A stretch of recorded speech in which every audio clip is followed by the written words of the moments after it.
Do you believe in life after death? One man says he has scientific proof it is true. Dr. Jeffrey Long, a radiation oncologist from Louisiana, has written a book with his findings. He calls it Evidence of the Afterlife. Mary Jo Rapini says that she had a near-death experience that profoundly changed her life, and her story is featured in the doctor's book. Good morning to you both. Good morning. Doctor, if I can start with you. You collected more than 1,000 stories of near-death experiences from people all around the world, and you say the consistencies in those stories help prove scientifically that there is an afterlife. So based on your data, what is the proof? Well, my research reveals 9 lines of evidence about the reality of near-death experiences and their consistent message of an afterlife. Can you give me an example of some of those 9 lines of evidence? Well, one good line of evidence is that those that are blind, including blind from birth, can have visual near-death experiences, not as fragments, but as fully visual impressions during their near-death experiences, just like visual impressions during other near-death experiences. And no matter what the age of the person, it doesn't matter, the experience is the same, essentially? My research involved a study of young children age 5 and under, and I found the content of their near-death experiences absolutely identical to older children and adults, suggesting that whether you know about near-death experiences, what your cultural upbringing is, what your awareness of death is, doesn't seem to have any effect on the content of the near-death experience. Well, Mary Jo, you claim that you had a near-death experience. Yes. You suffered an aneurysm at a gym. When was this? It was in April '03. And you were taken to the hospital, and what happened? Well, for 3 days they couldn't locate the aneurysm, so basically they put me in an ICU and were just monitoring me. And then one night, the third night, I got very ill. And I remember they were all of a sudden rushing around me and inserting things into me and monitors. And they called my husband, and he was there, and I looked up and I saw this light. It wasn't a normal light, it was different, it was a luminescent, and it grew. I kept looking at it like, what is that? And then it grew large and I went into it. And I went through this tunnel and I came into this room that was just beautiful. And God held me. He called me by name. And he told me, he said, Mary Jo, you can't stay. And I understand you wanted to stay. I wanted to stay. I protested. I said, I can't stay. Why not? And I started talking about all the reasons. I was a good wife. I was a good mother. I did 24-hour care with cancer patients. And he said, let me ask you one thing. Have you ever loved another the way you've been loved here? And I said, no, it's impossible. I'm a human. And then it just held me, and it said, you can do better. Were you a skeptic before this about Yes. this? You were? Yes, I was working with cancer patients prior to this happening. I was getting ready to move to Houston. I was probably at the lowest point in any faith. I had seen terrible things in that cancer center, people dying, and when I would go in and they would tell me they saw things, I would respond. I would just sit there, and they would say, can you see them? And I'd say, no, I can't see them. Then I would leave the room and tell the resident, you better check their morphine level. You know, doctor, let me ask you, because, and I totally respect what you're saying, Mary Jo, and I don't doubt that you experienced what you said you did, but there is such a thing as a sort of cultural conditioning. We've all at this point heard the story about you go through the tunnel, there's the light, you meet God or whatever you want to call that force, and you're told that it's not your time. So how do you know that Mary Jo wasn't just kind of experiencing that? Maybe she was on certain drugs in the hospital? Well, out of 1,300 near-death experiences that I've studied, Mary Jo's experience is absolutely typical of what people describe. I think if near-death experiences were culturally determined, then people that had never heard of near-death experiences would have a different experience. But we're not finding that. Whether you know or don't know about near-death experience, the time it happens has no effect on whether the experience happens or not, or what the content is. All right, Doctor, I appreciate it very much, Mary Jo, as well, for your time. Pretty controversial book. It's going to get a lot of people talking. And the book, again, is called The Evidence of the Afterlife. Dr. Jeffrey Long and Mary Jo Rapini.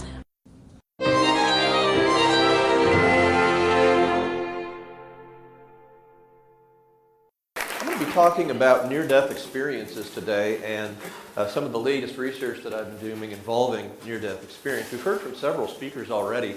The near-death experiences are among the strongest evidence that we have of survival. I couldn't agree more. Details coming right up here. What exactly is a near-death experience? I know most of you know a lot about near-death experience, but just so that we're all on the same page, at least for my research purposes, I look for two things.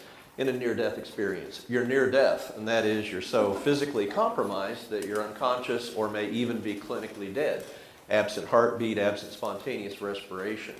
You're unconscious at this point in time, and so by dictionary definition, you shouldn't have any experience when you're that close to death, and yet they do. They have the experience part of a near-death experience, and we'll talk more about what the common elements are in just a minute here. I want to emphasize no two near-death experiences are the same, but when you study many near-death experiences, you can see this kind of spectrum of elements typically occurring in this order, but not necessarily. Often early in the experience, there's what's called an out-of-body experience. They have that life-threatening event. Consciousness leaves the body, typically goes above it, not always, may go level with body, rarely even below the level of the body. There's heightened senses. They may have vision or hearing that's super normal. There's intense and generally positive feelings. Peace and love are the two most common words used to describe a near-death experience as part of the intensity of these emotions, typically described as unearthly in their intensity. They may pass into or through a tunnel.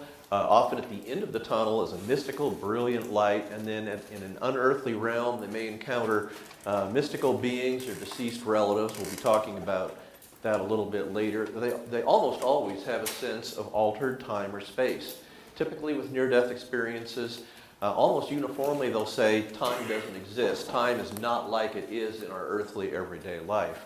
They may see all or a part of their prior life in the life review, encounter unearthly heavenly realms, if you will, learn special knowledge. Often there's a barrier, which means near the end of the experience they may have a choice to come back to their earthly life or stay in this unearthly, beautiful realm. Interestingly, the great majority of people that have near-death experiences, when they're at that boundary and they're involved in a decision, want to stay in that unearthly realm. They do not want to go back to their earthly life, even though that's been familiar for years to decades of all their existence up until then. And then they return to their body either voluntarily or involuntarily.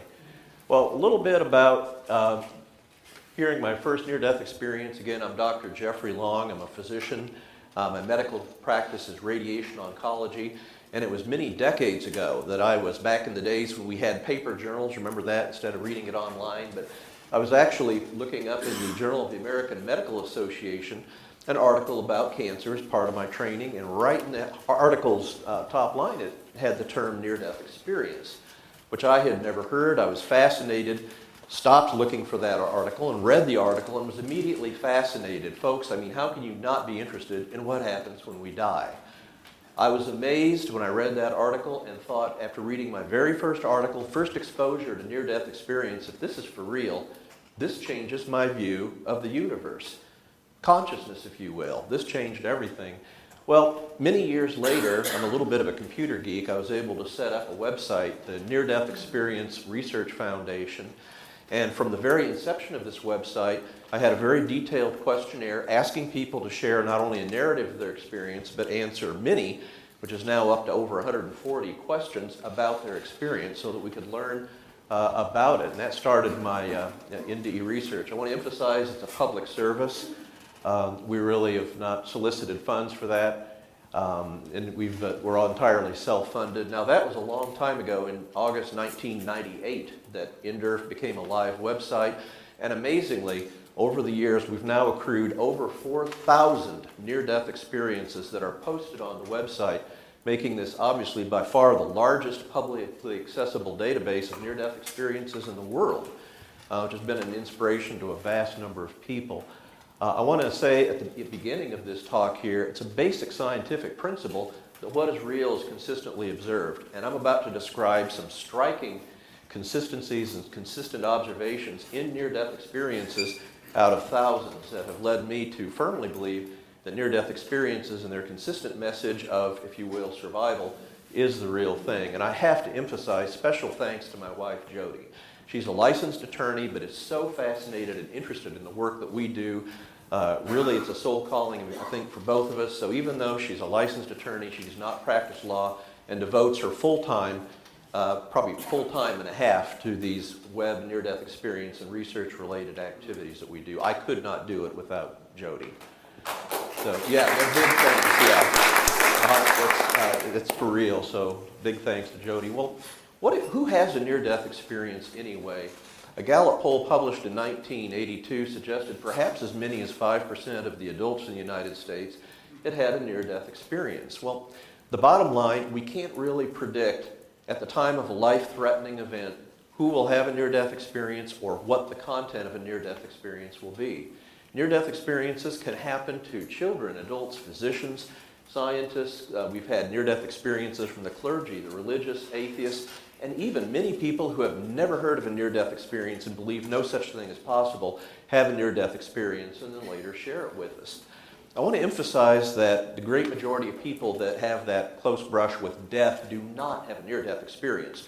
Only about 10 to 20% of those who nearly die have a near-death experience, and technically we don't know exactly why certain people have a near-death experience and why don't, although if there's some interest in that, we had a very interesting near-death experience where we may have an answer to that question. Well, the bottom line is anyone can have a near-death experience. Oh boy, here we go. Okay, here's what the skeptics think we do. This right here is a fake near-death kit, and there's your light, and there's your tongue. Okay, I have great news. We don't do our NDE research this way. I don't think anybody else does either, but I think the skeptics believe that we do. So there you go. Moving on rapidly.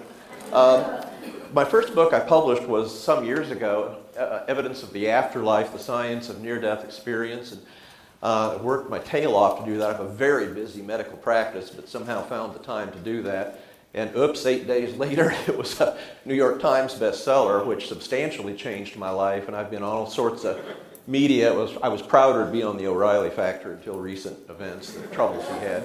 But it's been very fun and very enjoyable. I was honored to be invited to the talk at the New York Academy of Science. It's been a real adventure, and I've had an opportunity literally to talk to tens of millions of people in various media events about near-death experiences in my research, and we'll get into that shortly. Now, I practice in Houma, Louisiana, which you probably never heard of because it's a town of 32,000 that is about an hour away from Louisiana, and interestingly, even a little bit south of Louisiana. So even from that small town, which is very conservative from a religious point of view, I was thrilled to find that there was extraordinary local interest. People love this. I talked to all sorts of groups down there, and it turned out to be a very, very positive part of my experience down there, and actually helped my medical practice and helped make me swamped. That's another story.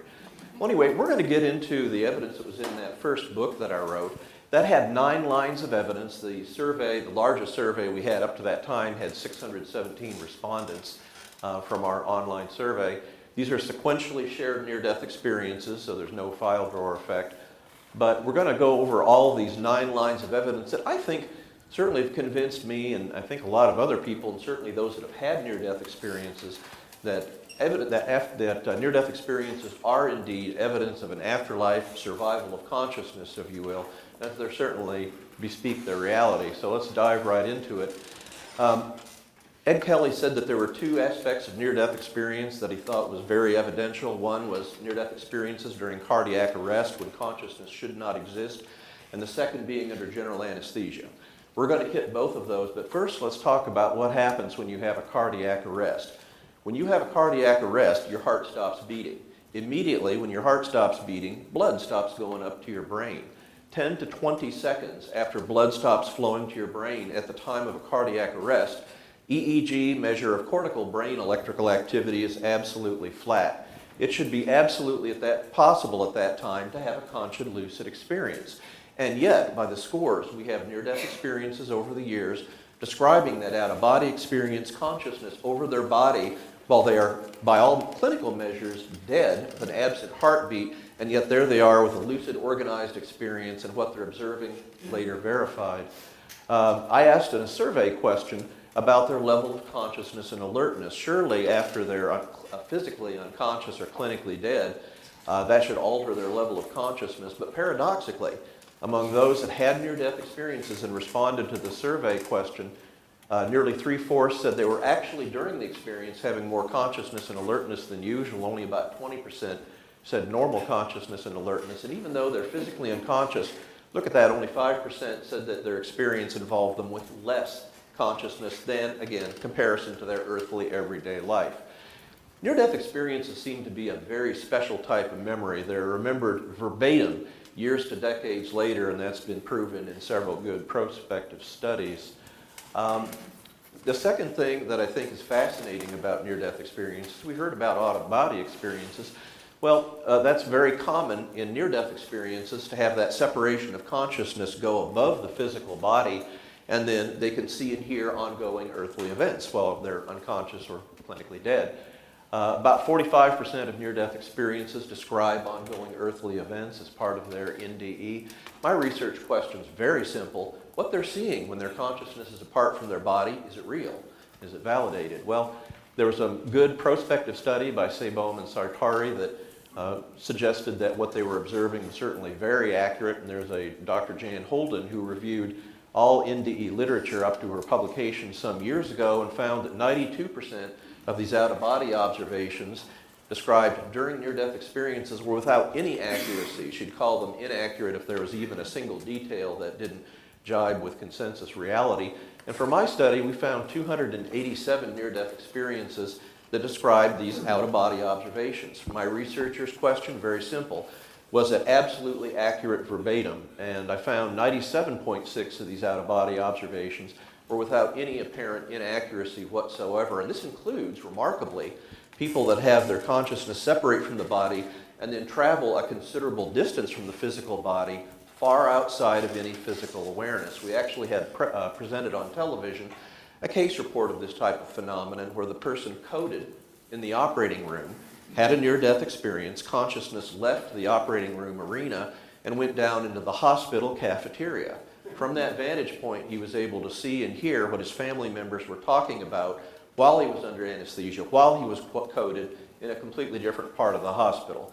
What he saw and heard verbatim accurate down to fine details. That is anecdotal, but that is not a rare phenomenon in NDEs at all. We have scores and scores of near-death experiences with that same type of phenomenon, absolutely inexplicable by brain function as we know it today, by physical brain function. Oh, here we go again. Okay, well, all right. If you are reading this, so here's how we don't do research again for everybody. Of course, everyone walks out of the room and says, who invited this guy? So we don't do this. Okay, here's an operating room, and so you can. There have been some interest in placing targets for prospective NDE study, but that's not exactly how it's done. That's the good news. So, moving along rapidly. Well, a line of evidence number 3 are near-death experiences in the blind. I had the opportunity. Well, blind is different. There's different types of blindness. You can be born blind or develop blindness later in life. You can be totally blind or partially blind. The sternest test, obviously, would be someone born totally blind. Well, enter Vicky, who I interviewed, who was born at 26 weeks gestation back in the 50s. They put him in oxygen tents and basically fried the retina, leaving them totally blind from early infancy. We don't do that anymore, but suffice it to say, Vicky, totally blind throughout life, was involved in a car crash. And I know what you're thinking. No, she wasn't driving. She was a singer and very talented, and she was being driven home by an inebriated patron who crashed, and for the first time she had vision unlike anything she'd had in her life. She was physically over her body while it was in a gurney in the emergency room. And you could just imagine her first reaction to that kind of vision. Well, you probably can't. I didn't. She was horrified. Vision was so unknown and unfamiliar to her, it scared her. And it was only after a while that she correlated her long hair, which she knew by a sense of feel. And interestingly, her father had given her a ring, which she only knew again by sense of feel, that she now was able to see. So when she went through and had a stunningly detailed near-death experience, her vision in it was what's often observed in near-death experience, 360-degree vision, which is actually a more correct term would be spherical, up, down, right, left, forward and backward, basically processing a spherical visual field all simultaneously. It was fascinating to me to talk to Vicky and explain that our visual field was pie-shaped. And I don't even know if she ever believed me, because for some total of having detailed vision was spherical, as so many near-death experiences report. Well, certainly I've asked in the most recent version of our questionnaire for near-death experiencers the difference between their earthly everyday vision and their vision during NDEs. We now have a series that we're developing of people that were either severely visually impaired or actually blind and had an NDE. But let's give an example of that. Marta shared her NDE, and this is a portion of the narrative. Marta was a 5-year-old girl, and parents, don't ever let your kids go out in a lake if they're blind. Here's what can happen. Marta's own words, by the way. I slowly breathed in the water and immediately lost consciousness. A beautiful woman dressed in bright white light pulled me out and, looking into my eyes, asked me what I wanted. I was completely satisfied and could think of nothing until it occurred to me to take a trip around the lake. I did so and saw detail I would have never seen in real life. I could go anywhere, even to the tops of trees, by simply intending to do so. I was legally blind, and for the first time I saw leaves on trees, birds' feathers, birds' eyes, details on telephone poles, and in people's backyards that was far more acute than 20/20 vision. Things we take for granted, birds' feathers, birds' eyes, telephone poles, fascinating if you've never seen it before in your life, as was true for Marta during her near-death experience at the age of 5. But a fourth line of evidence, again, Kelly talked about a very powerful and persuasive line of evidence. So what about near-death experiences that occur while you're under general anesthesia? It helps for me to be a physician when reading these accounts. I know darn good and well what kind of surgeries are done under general anesthesia and which ones possibly surgery may potentially be done under local anesthesia. So I found 23 experiences of near-death experiences that were clearly under general anesthesia at the time they had their experience. Of course, don't forget, under general anesthesia, they're very careful to monitor heartbeat, and if you code during a operation while you're under general anesthesia, it's very well documented. In addition, when you're under general anesthesia, it should be absolutely impossible to have a lucid, organized consciousness. And yet they do. I found 23 people that were solidly, convincingly having their near-death experience at the time they were under general anesthesia. They do occur, and they're typical near-death experiences. And in fact, my survey questionnaire at the time had 33 questions that specifically addressed the content, if you will, the elements of a near-death experience. 32 of the 33 elements, comparing the anesthesia NDE group to NDEs occurring under all other circumstances, 32 of the 33 elements occurred equally often. Interestingly, those NDEs under anesthesia statistically were more likely to have a tunnel experience. I don't exactly know why, but the critical question I asked about their level of consciousness and alertness compared to their earthly everyday life, same level of consciousness and alertness, no statistical difference among those having their NDE under anesthesia and those having NDEs under all other circumstances. I submit to you, you could look at that that single question right there and single-handedly prove that you can have consciousness apart from the physical brain as it's understood. Because these are all people that had NDEs, they were coded, and they were under general anesthesia. I submit to you it is doubly impossible to have any kind of memory at that point in time, and yet they did. And that is, I think, single-handedly some of the strongest evidence that near-death experiences are for real. Consciousness can exist apart from the physical brain functioning as is conventionally understood. But there's more. Oh boy, here's another one. Okay, here we go. Here's hey, I have to reassure everybody, as a physician, lights don't fall from the ceiling in operating rooms and land on patients. So don't worry about this happening. 10 to 1 that when he comes, he'll tell one of those stories about seeing a bright light at the end of the tunnel. Okay, here we go. Once again, addressing the skeptics' thought about how we do NDE research. So anyway, what we got here. Okay, speaking of NDE skeptics, it has been amazing in the over 18 years that I've been doing this research that there have been well over 20, some would argue over 30, different skeptical explanations of near-death experience.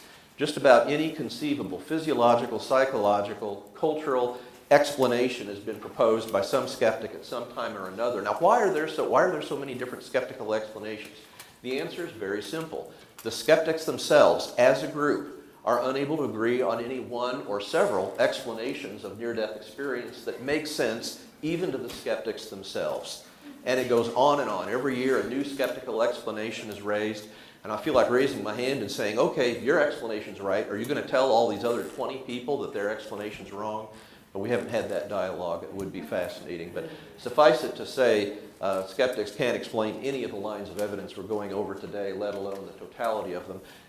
I just condensed line of evidence for the reality of NDE 5, 6, and 7. Life review, we found it to be so-called perfect playback. During a life review, which only about 15% of people having an NDE have, they may see a part or even all of their prior life. Long forgotten memories may be recalled. I have yet to have a near-death experience where they were aware of a memory from, say, toddlerhood or early childhood that they saw during their life review in an NDE that they later went back and asked often their parents or others to see if it really happened and was told, yes, it did. So even long forgotten memories seem to be remembered and seen and can be validated by the near-death experiencer after they recover from what nearly killed them. We talked about encountering deceased loved ones. I did a study in my survey, and I was curious. Now, if all other forms of altered consciousness that I'm aware of as a physician, if you encounter another being in that form of altered consciousness, it's going to be like, say, the bank teller you did business with that day, or the family member you said hi to before you went up to your bedroom and coded or something. But it's going to be somebody who's alive in the forefront of consciousness. Interestingly, in my study of near-death experiences, only 4% of the beings that they encountered were actually alive at the time of their near-death experience. 96% of the time they weren't, and in fact, we have a small series of people that had actually died, but the near-death experiencer did not know they died at the time they had their NDE, and they only found out about it later, and yet there they were, encountering that person who died, and they didn't even know of it during the NDE. And we have a few interesting anecdotal cases of encountering siblings who died that they didn't even know of until they met them in the NDE. And the gender was always accurate. You can validate that. Speaking of children, near-death experiences in children are in some way an ideal study group. My study group was people that had their near-death experience age 5 and younger, median age of 3.5 years old. So these were very young. That young a kid, they're practically, in some significant ways, culturally a blank slate. They probably don't know much about religion. They don't understand much about death. They've almost certainly not heard about a near-death experience. And yet, when I surveyed the folks that had NDEs age 5 and younger versus all other age 6 and older, I found that we talked about those 33 questions pertaining to near-death experience elements. No statistical difference between those two groups of young children and older children and adults. Even very, very young age still seems to not substantially modify the elements that occur with the near-death experience, which is interesting. Now, here's an interesting one. Well, what about near-death experiences around the world? Thanks largely to the heroics of Jody, we have the NDERF website translated into, amazingly, 30 different non-English languages. And by the way, we don't use Google for translation or internet sources. All of these are hand translated by volunteers. We've literally had hundreds that have helped us translate portions of the NDERF website, including the survey that we asked, into a huge number of different languages. So we have gotten hundreds of near-death experiences from all around the world, and we can really get our, by the way, when we get a non-English NDE, we'll always post it both, and again, they have to give approval to post it, which over 95% of people do. But we then have volunteer human translators translate it, and we post both the English translation as well as the original language version of the near-death experience. We have 70,000 to 80,000 unique visitors on our website a month, so we figure if there's any significant inaccuracies in translation, we'll hear about it. And the translation seems to be very, very good. Well, anyway, this is by far the largest cross-cultural study of near-death experiences ever that was ever even possible. Absolutely, in conclusion, the NDE content is strikingly similar. Language gets in the way, but even NDEs from non-Western countries appear strikingly similar. And certainly the implications are enormous. All of this evidence is converging on the thought that we are spiritual beings having a human experience here. Number 9, both prospective and retrospective studies all find huge changes in the lives of people after they have near-death experiences. They're changed often profoundly, and they're changed over for the rest of their life. Typically the changes progress. This is just some of a listing of the more common after effects, that are, we call them after NDEs. Now here's a real interesting one. Getting away to my more recent research, here's a question sort of line of evidence number 10. This is real easy. If you want to find out if near-death experience is real, ask our most recent survey. As of the time we closed accrual, had 1,122 people that had responded to it. And we asked them very directly, how do you currently view the reality of your experience? A whopping 95.5% out of the 4 options declared that their experience was definitely real. with a much smaller percentage with others of the other three options selected. And I would submit to you, out of respect for people's ability to generally understand reality, if skeptics want to represent that near-death experiences are not real, they should present strong evidence that near-death experiences are not real, and as we've discussed, they aren't even close. Line of evidence number 11 is what I call shared near-death experiences. These are two or more people simultaneously with a life-threatening event, and both have basically a near-death experience and are aware of each other. I have 15 what we call shared near-death experiences. They do occur, and they're typical NDEs, and I can't do better than to give you an example right here. William M., again, his near-death experience. I was taking my girlfriend this is in Canada, by the way, to her parents' home in Welland. I went to sleep while driving. Then I was aware that we were out of our bodies and quickly flying up towards space, holding hands. We flew straight up for a minute or so when we started to see a park or countryside-like landscape. Suddenly, we were intercepted by 4 creatures. 2 flanked each of us and began to gently separate us. They overwhelmed us with the feeling of highest love and compassion that was well beyond anything we could experience on earth. A divine love. We therefore had no resistance to their effort. I recall feeling sort of like a baby in a mother's arm, but it's hard to accurately describe.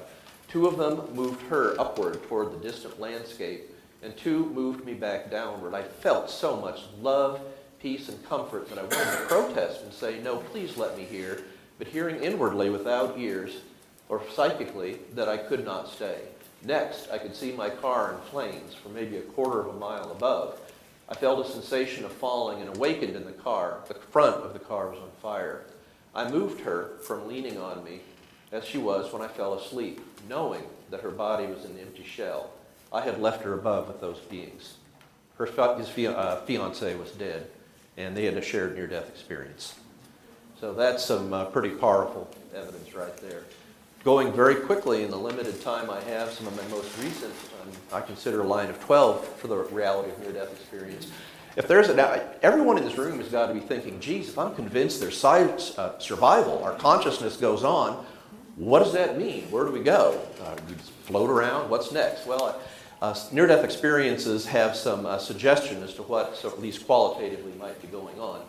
Certainly an important question I have on my mind is, if there's an afterlife, is there a God? Well, I think we've seen some very powerful evidence that there's that afterlife. Oh, here we go. I think this is the last one of these. But here's a God. So this is not, again, how we did the research. Here's God. And just follow the life. The light is peace. Okay. So I published it in my most recent book, God and the Afterlife, some evidence. We'll get into that briefly. The graphics are solely due to Jody because she thought it would be cool, my wife. Reviewed all NDEs shared sequentially over about 3 years. Methodology, first-person NDEs, NDE scale, just some methodology. I reviewed all NDEs that described an awareness or encounter of God, or said G-D, that occurred only during their near-death experience and not at any other time.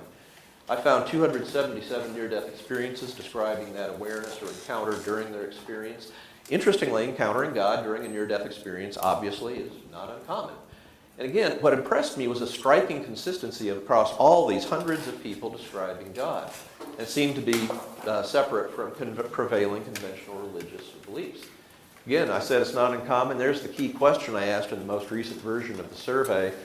During your experience, did you encounter any specific information or awareness that God or a supreme being being straight out of the dictionary for God, either does or does not exist? I asked it in binary form because I knew the skeptics would say you're only asking if they encountered God, information about God. You didn't ask if there's information that there's no God, so I asked it that way.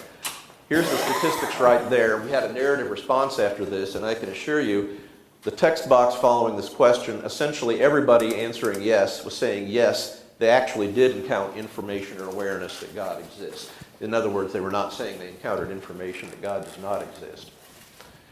Is the consistency observed when God is encountered in a near-death experience explainable by pre-existing religious or cultural belief? Very good question. I don't think so from my evidence. Atheists may encounter God, and we have about a dozen of them that describe that. Very young children may encounter God that are not thought much about God or don't have a preconceived notion of what God would be. Very commonly, God was described as not what they expected from the earthly life. They often would use the terms unearthly for what they encountered. Religious background, and I ran the statistics on this, whether they were a liberal, moderate, or conservative fundamentalists, had no statistical correlation at all with whether they encountered God. Again, the life changes they had after they encountered God certainly suggested that they had God. Clearly, I mean, evidence of survival, off the scale as far as I'm concerned. We have powerful evidence that there's survival. The near-death experiences are real. The skeptics, all explanations that people have tried for literally decades cannot explain these other than what people that have had these near-death experiences personally believe, and that it was a real visit to an unearthly realm of existence. Thank you very much. After itemizing all of the benefits, do you recommend not trying this? Yeah, I recommend. I don't try. This is not something you try at home. Near-death experiences should not be induced. In fact, I would be suspicious from my research on this that if someone tried to induce an NDE, that they would not be successful. One of the near-death experiencers encountered God during their near-death experience and was basically asking, "Why me? Why did I have a near-death experience that was so blissful and wonderful?" And God's response, I think, was revealing and said, is almost exactly, quote, "Love falls on everyone equally. This is simply what you needed to live your earthly life." So I think NDEs are basically a gift. I think that was the Rosetta Stone of understanding why some have NDEs and some don't, and why some have different content. Yes? Please clarify something about your survey. It sounds like you're doing online surveys, and how do you verify that the people who fill them out actually have had NDEs? Okay.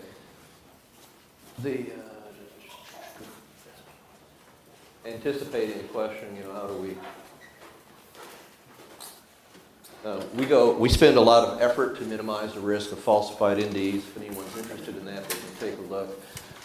People spend a huge amount of time answering over 140 different questions and filling out a huge narrative. If we have a few falsified near-death experiences, if they are so uncommon as I believe they are, less than a few percent for people to go through all that. By the way, they're not recognized by name when they're posted on the NDE. They gain absolutely nothing monetarily or in terms of recognition. We believe the consistency is so overwhelmingly there from those that share their experiences honorably and with integrity that we believe it's a real thing. Furthermore, what we're observing in our very large group of near-death experiences seems to be strikingly consistent with what other researchers and what other organizations are seeing when they ask for near-death experiences and post their accounts as well. So I'm confident that this is the real thing. Yeah. I used to describe it as going into a shamanic state. When being type 1 diabetic, my blood sugar would go very, very low. It's almost like I would be lifted out into a cloud. My feeling was that it was very gradual. It wasn't in one state or not, so I'm wondering if there's some studies on areas of the brain that light up when people are having near-death experiences, and if there's any work with how to stimulate this kind of sensory awareness for the living. Yeah, great questions. There's no work done, to the best of my knowledge, on functional imaging of people having a near-death experience. Of course, this is unexpected. They're critically ill, and so medically speaking, we're all worried about resuscitating them. So it would be fascinating if somebody could actually do that. There was at least one study that did EEG measurements on a group that had NDEs and did not, and suggested there might be a difference in the temporal lobe. But I think what you've suggested there is a very important and significant area that I'd like to see a lot more research. Thank you.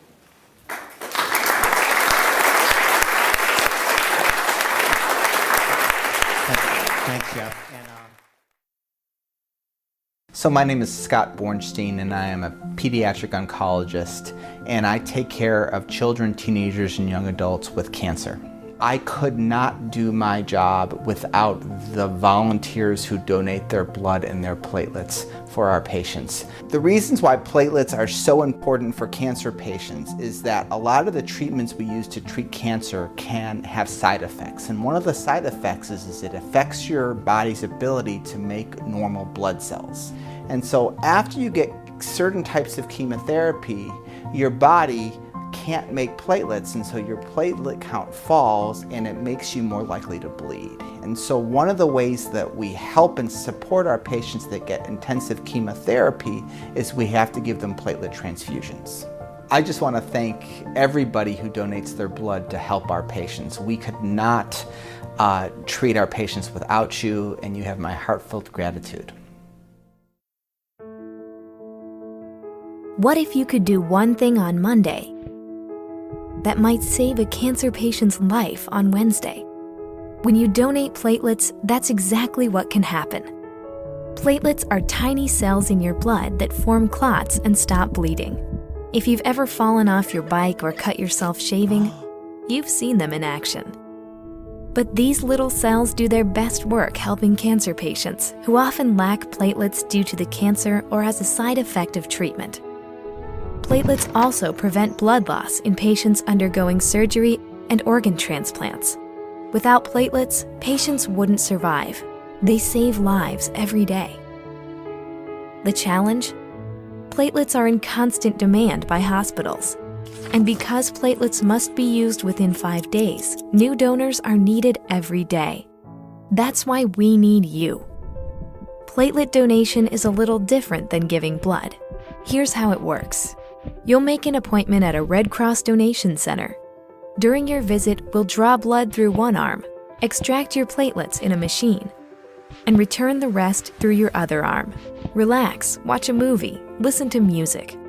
A few hours later, you'll have donated enough platelets to help as many as 3 patients. So if you give on Monday, by Wednesday, she'll be able to recover quickly. He'll have a safe and successful surgery, and she will have the strength she needs to keep fighting. To learn more or schedule an appointment, visit redcrossblood.org/platelets or call 1-800-RED-CROSS. I went through probably the hardest thing that I'll ever go through in my life when I was diagnosed with cancer.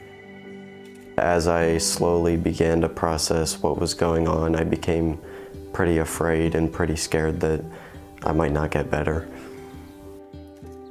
When we got the phone call from the doctor that day, it was like an out-of-body experience. When he said, "Your son has leukemia," we were just in shock. Troy needed blood and platelets right when he was admitted to the hospital, as soon as he was diagnosed. One of the times when we were in clinic and Troy was receiving chemotherapy, he also needed to get some platelets, and we were waiting for them to come, and the nurse would come in and say, "Oh, the platelets aren't here yet." You know, another half an hour or hour would pass, and they're still not here yet. There's a shortage of platelets. My mom and I were both pretty concerned that I wasn't going to get the platelets in time, and I became pretty afraid and pretty scared that I might not get better. So watching Troy's health improve after getting blood and platelet products, it was amazing to see him go from this almost lifeless boy to a son who had energy and more life to him. I'm extremely happy every single day to just be able to spend time with my family and just spending time with my friends again and playing sports with them again and being a part of the community at my school. To all the blood and platelet donors, I just want to say thank you so much for helping my son Troy get better and giving him strength and giving him life. It means the world to me.